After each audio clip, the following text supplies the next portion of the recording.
Hello, everybody. Welcome to my channel. We have two things to talk about.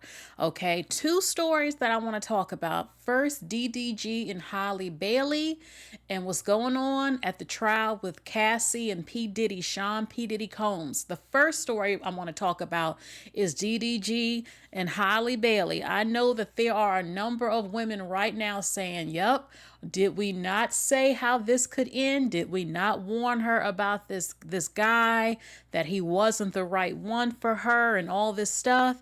And you know what? I mean, look, they are a young couple. They are a young couple, young parents. And I never really hear too much about him other than, he's doing his YouTube music streaming and all this other stuff and the issues they have over maybe sharing their baby. Their baby is very popular. And I mean, I've heard things like he's not always the best man, but I never heard that he gets physical. So look, Halle Bailey, okay, she just got a restraining order against DDG, and baby, he has put hands on her. I have to say allegedly, even though she's been, I mean, look, I'm going to share with you the pictures, everything. So let's start off. The first thing we're going to talk about is Halle Bailey and DDG. What's going on? Okay, it says Halle Bailey she's been granted a restraining order against DDG. She claims that he put hands on her multiple times and provides photos of a chipped tooth and text messages as proof. Now, there have been some people digging up pictures trying to say that no, she didn't chip her tooth. This happened for a different reason. No, this is what they are saying, okay? So let's see what they're saying. It says Halle Bailey says she's had enough of DDG's alleged abuse, filing a police report and seeking a court ordered protection from him. In her restraining order, she requests that DDG got physical in January during a custody exchange with their son. She said she buckled their son Halo into the seat, and DDG snapped and he yelled at her, get out of my car, B." He called her a B. He called her the B word. Okay, so, all right, it says Halle and the baby cried. She cried. She said the baby cried, and DDG yanked her hair. He called her a B. No man that loves you is going to call you the B word. That's one of the most disrespectful things you can say to any woman, whether she's your ex or not. He called her a B and yanked her hair, slammed her face into the steering wheel, and she chipped her tooth. Despite the pain and bruises, she rode with him to his house, telling his family what happened. She also says that DDG entered her home in March without permission, texted her a pic of her empty bed, and said, "Now I know what you've been on." Okay, now I know what you've been on, LOL. And later smashed her Ring camera and tossed her phone out of his car window, shouting, "Go get it, B. Go get it, B." He called her a B again. A judge granted Halle a restraining order and permission to travel with her son Halo to Italy. Several images obtained by TMZ show the text messages and Halle's chipped tooth as proof of the assaults, him putting hands on her. Okay, so let's see. This is, you can see it, okay? Her left tooth. You definitely can see where it is chipped. Okay, it is noticeable. If you look close, you can see it.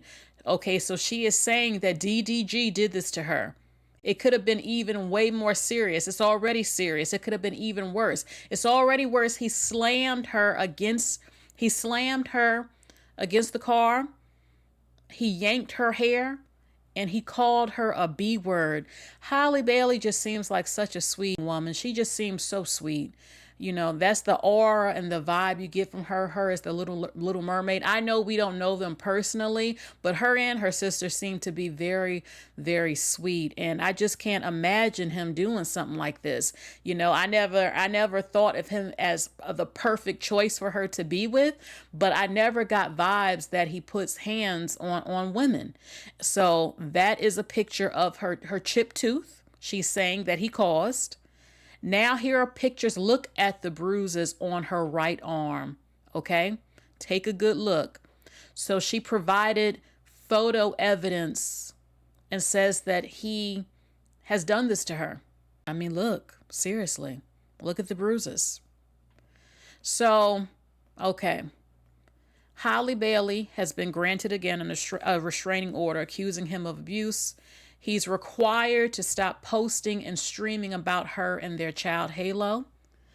And, you know, I don't think that this is made up at all, you know, because she's pretty quiet a lot. You don't often hear her bad mouthing him at all. The most you have heard about is that she had postpartum depression and they had issues about her son being on live streaming and maybe being what parent to go to.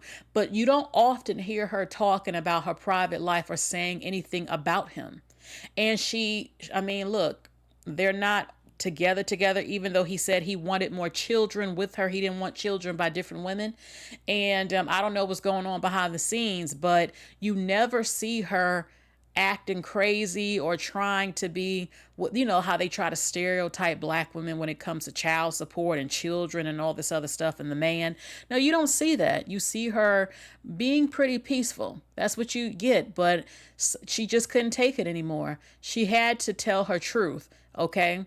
Because he has this image that he paints sometimes where he tries to make her look like the enemy because she wants her son. And in videos, you see that the son sometimes that he doesn't even like his father. Sometimes he wants to go to his mom. But that's pretty natural because, you know, the mother is the nurturer and the child wants to go to mommy. But it also I saw a video clip where he wouldn't hand the son to her. The baby kept reaching for mommy and he would not give the baby to Halle. He wouldn't let the baby have his mama. That's one clip that I saw. And also some people feel like he uses his baby for clout to be popular because so many people are obsessed with the baby. And he wants to paint this picture like he's this upstanding man, father guy. And look, I just showed you it. Her chipped tooth, she has the restraining order, she has the photo of the bruises, and I don't think for a second that she is making this up at all. And also, something that I heard is that, well, he was dating at one point Ruby Rose. Ruby Rose is a pretty popular influencer. I think she makes music as well. He was involved with her, and word on the street is that he was putting hands on her before he got with Halle. And Halle got with him still, but Ruby had said that allegedly he had put hands on her. This is the most that I could find. This was on Twitter. This woman, Princess Diana, she calls herself. She says before they got together, Ruby Rose had already outed DDG for putting hands on her and posting revenge porn of her. And Halle still decided to date him. I think y'all are giving her way more credit than she deserves. Oh my goodness. Okay, now this was posted, one of the posts was in 2023. It says, if Halle don't break up with that boy, he's gonna cost her something she can't get back. And I am a firm believer that it's just a matter of time before a man like him hits you. I kid you not. This was said July 15th, 2023. Then this person said it is a matter of time before a man like him hits you. Posted 2023. And what are we seeing right now? What are we seeing? You're seeing that she has now gotten a restraining order against him for putting hands on her. So someone called it. A lot of people did not think that she should have gotten pregnant. with him, that he was not a good choice. He doesn't have his life together, that he would get jealous of her career. We do see that it seems he uses his child for clout to be popular. And I did not know that Ruby Rose, allegedly, I still have to say that he had put hands on her. And she still gave him a chance. And now he has also put hands on her. And she has, let's look again, a chipped tooth because of him. So I want to know what you have to say in the comments section about this. So now let's go to the next story about Cassie and P. Diddy. But before we get into the next topic, Cassie and P. Diddy, here's a business that I want to promote. I know a lot of you love some sweets, some cookies. I know I do. And this company is started by, her name is Arnisha, but I believe she just goes by Nisha. Her company is called Style Me. You see it at the top. Go to styleme.com. Styleme.com. She also has a TikTok page. Check out her TikTok page, okay? And you can actually order her cookies online and she will ship them to you. And I love it so much, okay? The prices range from $4 to $4.50. Look, you have the banana pudding cookie, okay? A lot of you love banana pudding. You have the birthday cake cookie. You have the Biscoff cookie butter. You also have the classic chocolate chip cookie, and she has red velvet cookies. She might have sold out, I'm not sure. Go on her website, okay? Go on her website, styleme.com, and look at the cookies and the treats. And I love it. I love that you can order her cookies and she will ship them to you. This is amazing. I love to see it. So check out styleme.com. So now let's get into the next topic. Okay, so let's talk about Cassie and P. Diddy. Look, I have a lot of information to share with you. And look, there will be even more, I'm sure, but a lot has come out that has shocked a lot of people. Okay, she has gone to trial. It takes a lot of strength. She has her husband to relive what she went through and tell the whole world. The whole world is finding out what happened to her.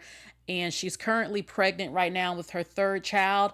And shockingly, there are women who are absolutely not supporting Cassie. And people always love to try to shame the victim. Oh, why didn't you go? Why didn't you leave sooner? Because look, first of all, Cassie was probably 18, 19 years old when she met Puffy. She wanted her career. I heard that she said she cried the first time he kissed her. She had feelings for him. She wanted to please him. And he also had blew up Kid Cudi's car. He was putting hands on her. She probably felt afraid. And people will talk about, well, when it comes to wealth and money, she probably, like any other woman, wasn't sure what she was going to do with her life. You're used to a certain lifestyle and you have to start over, and you're afraid this crazy man might stalk you or do something to you because of the information you have. You know his secrets. You know what he does. He's intimidated her. And a lot of women don't leave the men who put hands on them for years. It takes a lot of strength. Okay. Cassie, she's had the strength to come forward, and now you see even more people coming forward with things that that's happened to them. We know about Kim Porter, how he, I still have to say, allegedly had broke her nose on the boat. Okay. Also, I'm tired of hearing people saying that Cassie laughed at Kim Porter. She said this to Kim. You don't have any proof of that at all. That's just something some random person said online with no inch of proof that she ever tried to taunt Kim at all. Stop it with those lies, okay? And another thing is that Cassie's not the only one who's been abused by him. Kim was, and every other woman he was with. I still have to say allegedly. So people criticize Cassie for staying with him, but Kim and the other women stayed with him too. They stayed with him too. It takes a lot of strength a lot of times to leave. Now look, it says right here that Diddy is accused of stumping Cassie in her face. We saw that on film. Did we not see that? And making an escort urinate in her mouth. That is absolutely disgusting. It's disgusting. It's unhygienic. It's humiliating. And look, we remember R. Kelly. R. Kelly, the tape and him doing that. And now you're hearing it again. Some more urinating. It's nasty. That's just nasty to me. Okay, let's get more into it. All right, it says that this is with the judge and what's going on during the trial. It says that Puff Daddy had stumped Cassie in the face in an SUV and he made her stay in a hotel for a week to hide her injuries. He set up freak offs as often as a week, once a week. So she spent half of her time doing a lot of that.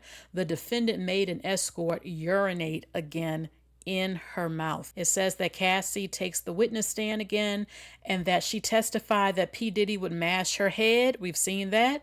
Drag her. We saw that in that video. And kick her and stump her in her head. We saw that in the video. So we know that's not something that is made up. It says that Cassie testified that her relationship with P. Diddy ran the gamut from good times to arguments and physical altercations. She said if there were violent arguments, it would usually result in some sort of physical abuse and dragging, just different things. Okay, Cassie was asked briefly about freak-offs as she was shown still images from the now infamous 2016 security camera footage that, Puff Daddy beating her at the hotel. She said that before the altercation, we were having an encounter called a freak off and I was leaving there. Okay, so when we saw that hotel video that everyone saw, it was a freak off going on and she left. Cassie is noticeably, she's pregnant, on the witness stand and has been emotional from the start of her testimony as she takes deep breaths and sometimes she pauses as she speaks. She said that P. Diddy controlled a lot of my life, whether it was my career, the way I dressed, everything. I didn't have much say in it at the time. Okay, when the prosecutor questioned her about freak off, she said she was barely 22 years old when he first asked her to do them. She said that she was confused, nervous, but also she loved him very much. She asked how she felt when Combs first proposed engaging in the freak off. She said, I just remember my stomach falling out of my butt. Just the nervousness and confusion in that moment. She said she didn't feel like she could say no to P. Diddy because she didn't know what no could be or what no could turn into.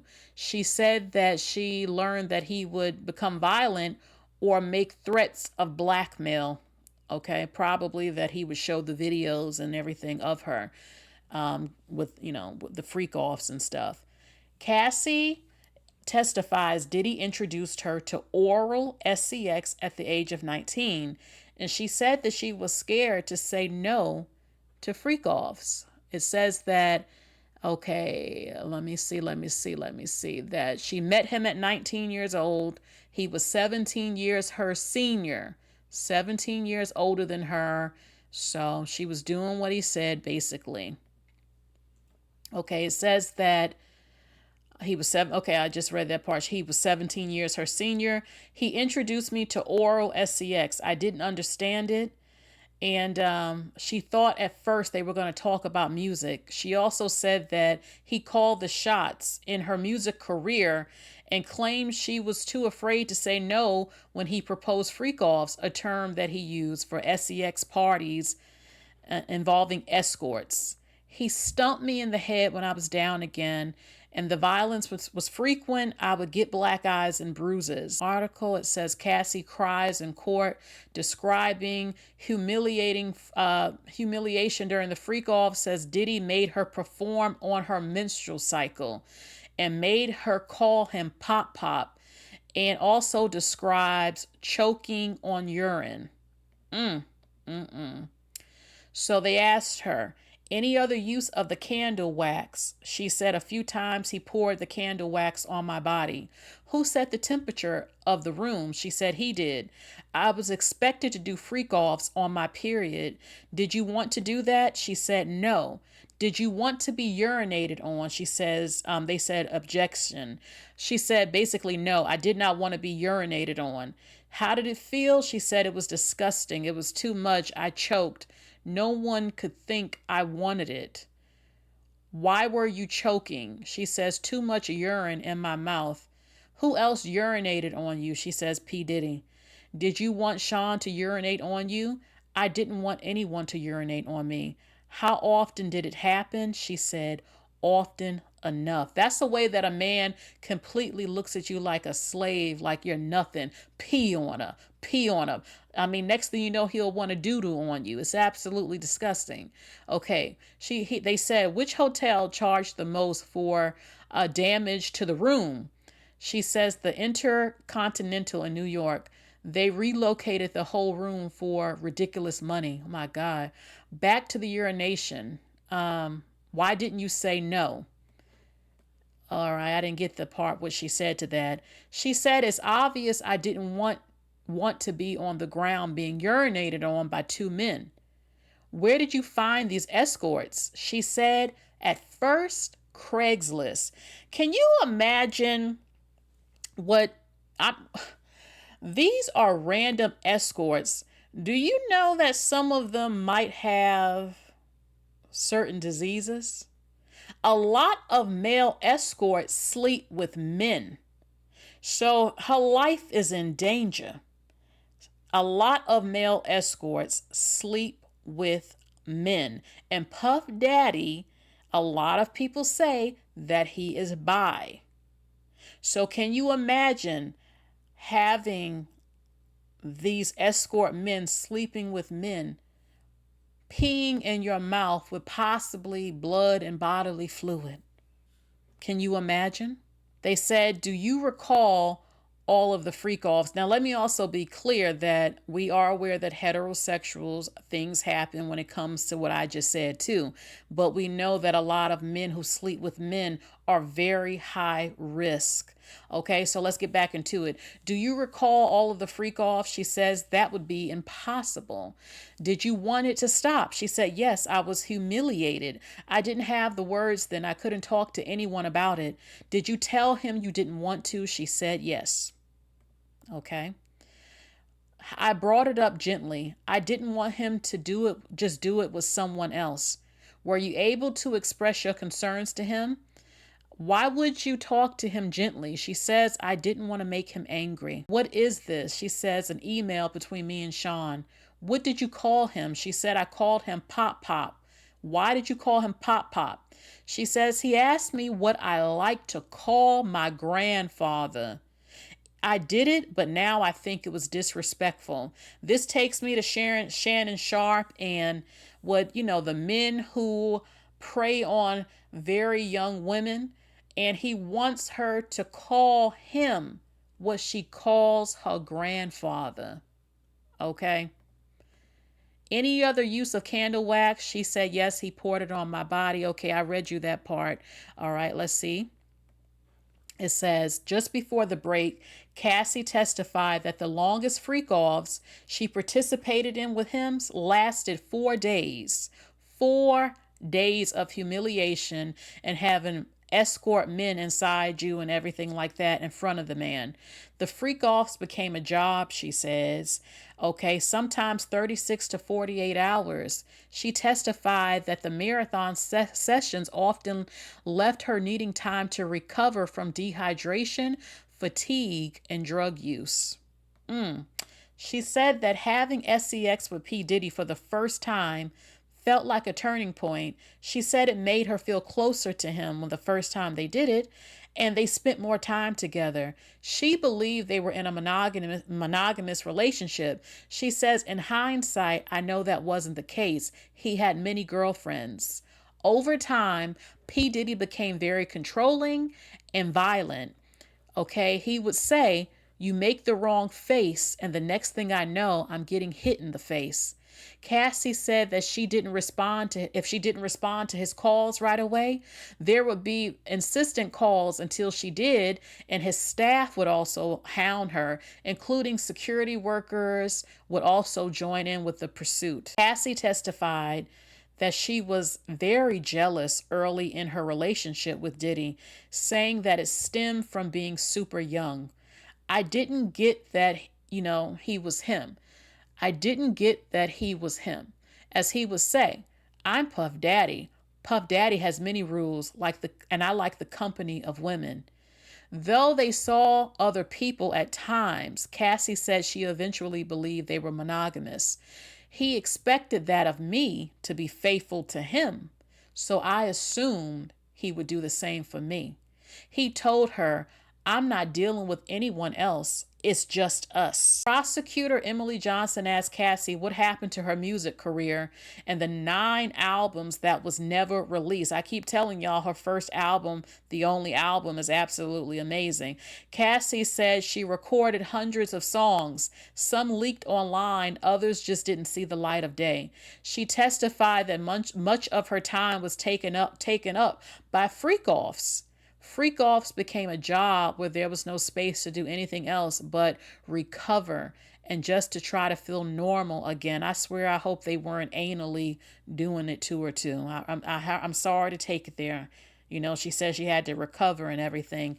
After the Las Vegas trip, Cassie said she was invited to Combs to hotels in New York where they would talk about music projects and albums. When Assistant U.S. Attorney Emily Johnson asked what else happened in hotels, she took a deep breath and said she was introduced to the idea of oral sex at the hotels. She also noted that Combs was 17 years older than her and that she was very inexperienced sexually when they first got together. She said that she eventually had sex with P.Diddy on a boat during a trip to Miami. She said that they had wine in the afternoon and that he introduced her to ecstasy for the first time. She says, I just didn't know. I didn't know what would happen. Cassie elaborated on why she felt it was so difficult to refuse him his demands, saying that she had fears of violence and blackmail videos from the freak-offs that, she's scared he's going to release. She says that he was a polarizing person and very charming. She says it was hard to really be able to decide in that moment what you need when he's telling you what he wants. I just didn't know. I didn't know what would happen. It says that Cassie details different freak-off experiences and denies wanting to be urinated on, on the stand. Let's see more of the article. It says that Cassie testified she made money through hosting parties and not her music, but only with Diddy's approval. She says that he criticized her appearance and said she looked too Mexican. Now we know that Cassie is Filipino, West Indian, African American, and I'm trying to think. I think she might be part Mexican. I can't fully remember right now, but she had, I guess you say, triracial. And it says that he said she looked too Mexican with a particular hairstyle. He preferred her nails white with French tips. And we know that a lot of the women he's involved with have white nails. Her hairstyles varied, and she mentioned shaving her head in 2009. We remember when she did that. She testified that Diddy told her to work out and prepare for the freak-offs. How do you feel about his comments? She replied, it varied. She recalled an incident in which he left her during a freak-off at his Los Angeles home to confront Suge Knight at a drive-thru, a popular diner, Mel's drive-thru nearby. She said that P. Diddy ran into action after his bodyguard came in and told him that Suge Knight, where he was and everything, and that the bodyguard dressed in black clothes grabbed the GUNs from a safe and loaded into an SUV. She says, I was crying, I was screaming, please don't do anything stupid. I was really nervous for them. I didn't know what they were going to do. It's like I wasn't even there. Cassie said Diddy later returned, but she didn't say if he told her what happened. It's unclear if he ended up seeing Suge Knight at the diner. Combs sprang into action. Okay. I just talked about that part. She said she was screaming, she was crying. All right, let's go to the next. All right, it says Cassie testified that Diddy paid for things like cars and gave her cash, but would take them away based on his mood. And when asked what else he would take away, he said, my self-confidence. She said his staff would also take things away. She also testified that her laptop and her phone were taken by the security whenever she was being punished, and she would be kept as long as the punishment lasted.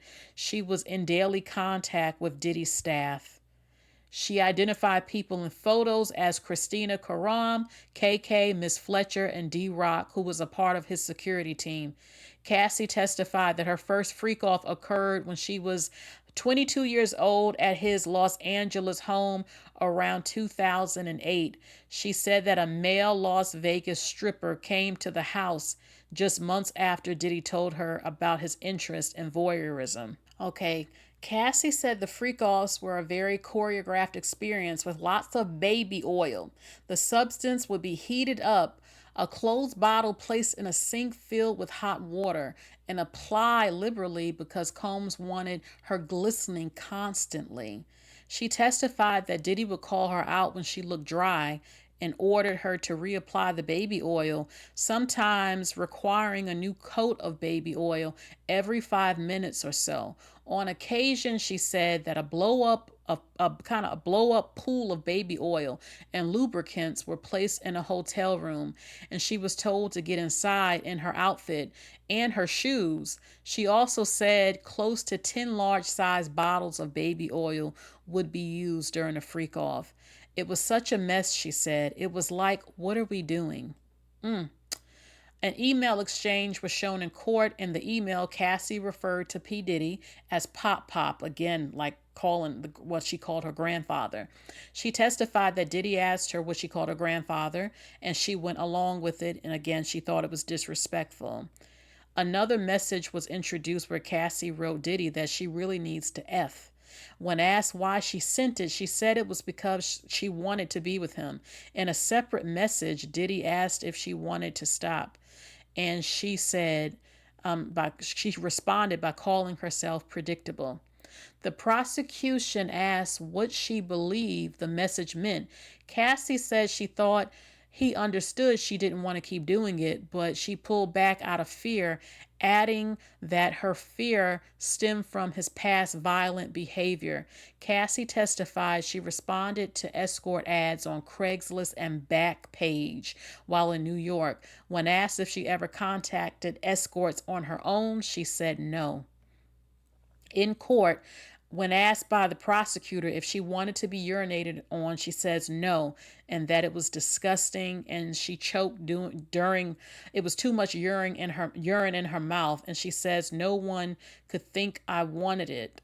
She stated that Diddy urinated on her. He peed on her, and says I didn't want anyone to urinate on me. It happened often enough. When asked about the hotel damages, okay, I've read that part. Cassie said she took ecstasy and alcohol beforehand and wore a masquerade mask, okay, as part of a disguise instructed by P. Diddy. Each session lasted until the escort. Each session lasted until the escort finished, and she recalled at least 2 such encounters with the first escort. Cassie testified that she couldn't recall all of the freak-offs because there were too many. She said she wanted it to stop, describing the experiences as humiliating and emotionally overwhelming, breaking down in tears on the stand. Although she told Diddy she didn't want to continue, she approached the topic gently out of fear. She didn't want to simply replace her with someone else or become angry. And just because she said that doesn't mean she enjoyed it. Okay? Cassie testified that one escort was sent away because he couldn't perform. She said that a safer escort was someone who wasn't a cop and wouldn't talk about their experience. When she asked why avoiding a cop mattered, she says it's because the situation was illegal, prompting a defense objection. The judge, okay, basically Cassie said that other security delivered cash or P. Diddy brung the cash himself, okay? Let's get more into it. Cassie testified that she used drugs again during the freak offs to feel emotionless. She didn't want to feel or be there mentally, saying that it was substances such as Special K, GHB, mushrooms, ecstasy, MDMA. She says that he also used drugs and the escorts did too. Cassie said that they were discussing drug use and Combs indicated he was high. She explained she took more drugs to mentally escape the experiences, which she said she hated. Even when the drugs made her vomit, P. Diddy told her to continue. He didn't love her. He didn't love that woman. Cassie testified that she didn't want to continue having intercourse when she felt like vomiting. She says that the effects of the drugs made her drunk and tipsy. Cocaine made her heart race and she didn't like it. And mushrooms caused hallucinations, making the walls appear to come alive. Cassie testifies about being directed by P. Diddy on how to contact him when the drugs ran out. She also describes an incident after an escort finished. After he finished, you know what that means. Diddy instructed that the substance be placed on his body, on his nipples. This is something she did but did not want to do. Cassie testifies she felt dehumanized and objectified by men, with some sessions being watched by Diddy on FaceTime. Recordings of the sessions sometimes appeared on her devices, and she would delete them, calling them disgusting and expressing a desire for no one to ever see them. And P. Diddy's devices were also used at times, and she asked him to delete the videos because, you know, you don't want anyone to find out about them. Cassie recounts having leaving a freak off early. Okay, I read that part when he chased her on the down the hallway and put hands on her. Her husband, Alex Fine, this is him leaving the courthouse. He does not look happy at all, as no husband wants to hear all of these horrible things that happen to his wife, even though many people can assume that she more than likely already told him about all of it before, but you're reliving it again, and the whole world is hearing how your wife has been completely humiliated, urinated on, all these horrible things. Okay, all right, let's see. If anything, look what Boozy is saying.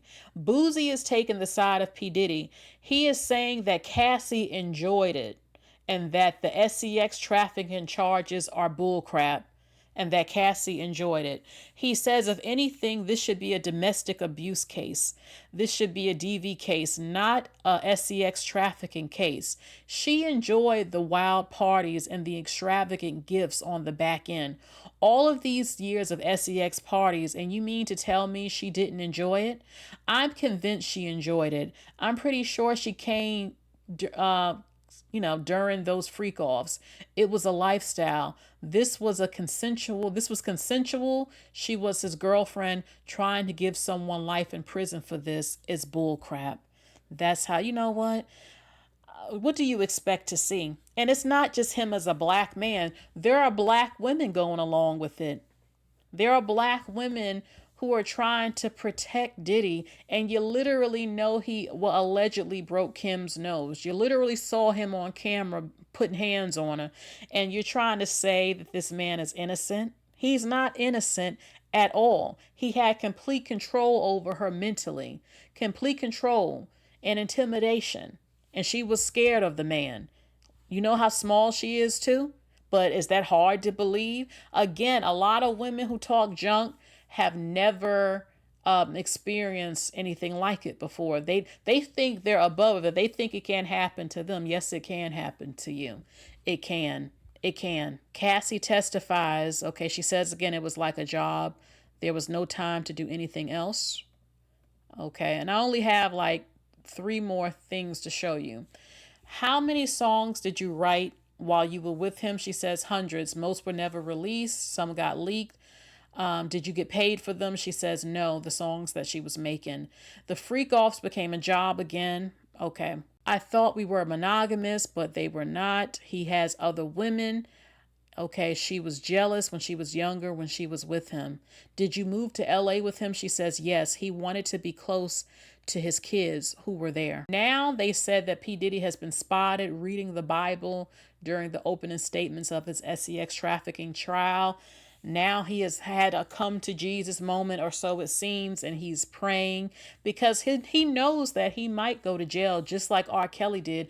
Even if he doesn't go to jail, I don't believe that his career or his legacy will ever recover from this. Now, Carisha has been very, very quiet. Very, very quiet. And nobody talks about that. Nobody criticizes Carisha, who doesn't want to leave him. And she has the white nails too. Okay? But some might say, well, maybe she don't mind the urination. She did say on a podcast, I believe, that she liked getting urinated on, Carisha. I don't believe all of it. Her career hasn't really gone most places, and P. Diddy is powerful, and I believe she's in the same situation as Cassie, except she accepts it more and she's a more willing participant, Carisha. So, yeah. All right. The judge has waived media access. Some people are saying that these videos might go public. I wouldn't. That's horrible. Absolutely horrible. Judge Aaron Suberin says that he's included a grant to requests by media organizations to view with a defense lawyer these pornographic videos that will be shown to the jury as evidence in the case. Oh my God, can you imagine that? But he's giving the parties another day to make submissions on the matter. The judge says he needs to balance the privacy issues of the witnesses and defendant with the rights of the public to know what's happening during the trial. Can you imagine knowing that there's a group of people on the jury seeing you get effed by escorts and stuff? Can you imagine something like that? Okay. So this is the last thing I'm sharing. During the discussion about whether sexually explicit videos should be available for members of the media, attorney Robin Balin told the judge on behalf of media outlets that news organizations weren't interested in reporting something salacious and were not seeking copies of the exhibits.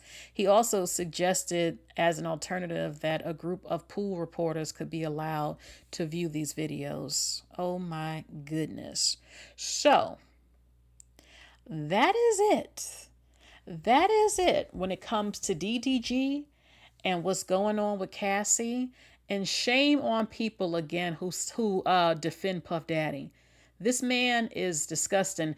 No man that loves his woman wants. Now look, people are into different things, okay? Some people do enjoy having other people join them and all that other stuff, but no real man that loves his woman would want his woman to keep doing that, and you see that she doesn't enjoy it.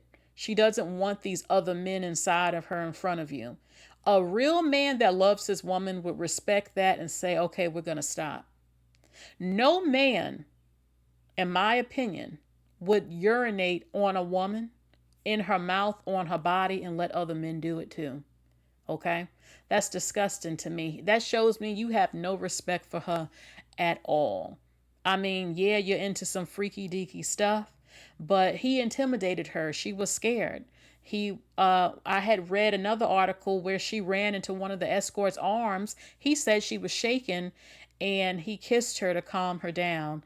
And he asked her to, maybe you should leave him, or why don't you leave and stuff. Cassie probably just felt like so many women, completely powerless. And once a man gets in your mind, and anybody, once you control the mind, you control a lot. People do a lot of things they thought they would never do or put up with when someone has gotten into your mind. And a lot of people who talk about the money, I guarantee you that half the people talking crap, some of y'all would do the same thing. Some of y'all would do things you wouldn't think you would do if someone said they were going to pay off your mortgage or buy you a house or give you a monthly allowance.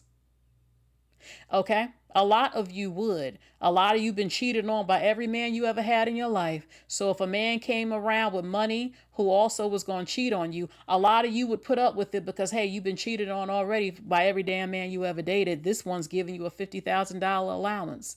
A lot of you say things, but I know that a number of you would lose your morals and what you believe in when money's involved. A lot of people, both men and women. Okay? And it comes to, look, you got to make a decision. At the end of the day, it does come down to a choice. Either I'm going to stay or I'm going to go. But a lot of people have to get the strength to leave. Cassie did get eventually the strength to leave. And she ended up marrying a man. You know, look, her husband, he has his fitness training business and stuff. And look, he's not on the level of P. Diddy financially. She finally left him, and she married a man who is not a billionaire, and she made a family.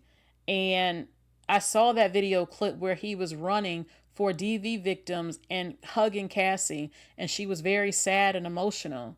She has been through a lot, and she met the man when she was fresh out of high school, doing some modeling, went to New York, met Ryan Leslie, and there's stories about that whole situation. Met P. Diddy, got signed, and she basically never had a chance. Her career, and we know the whole bad boy curse thing and everything like that. And he had her doing all these things, and she was making music. He wouldn't pay her, and she said it became like a job, and that he was charming. He groomed her, and look, this was a full-on grown man, a full-on grown man. And they finally had SCX. She said she wasn't even experienced much. P. Diddy is. And he probably did some things to her. She became attached to him. And she did, look, yeah, she got used to the lifestyle as well. And she was scared of the man. That's what it is. And she found the strength, and so many others have also found the strength to talk about the mistreatment. So, and we've heard stories like this before. I am not going to vilify Cassie at all. P. Diddy is a monster. He's a monster for the things he did to her, what he did to Kim Porter, what he did to all the women he's with. I still have to say allegedly. So the chickens have come home to roost. And shame on black people who always defend black men who put hands on women and do horrible things. Shame on you. Shame on you. So that's all for today's video. Thank you so much for joining me. Please get those likes up, like, share, and subscribe. And I'm sure I'll probably have more things to talk about when it comes to Cassie and P. Diddy. I mean, this is stuff I literally just heard these last 2 or 3 days, and the trial is not even over. So more probably will be coming out. So I will more than likely update you with the stories about what's going on with that. So let me know. Let me know what you think in the comments section. Please be respectful. I will be reading your comments. You all take care. Again, if you subscribe, hit the bell for all notifications so you know when I'm live and when I'm uploading. You all take care. Bye.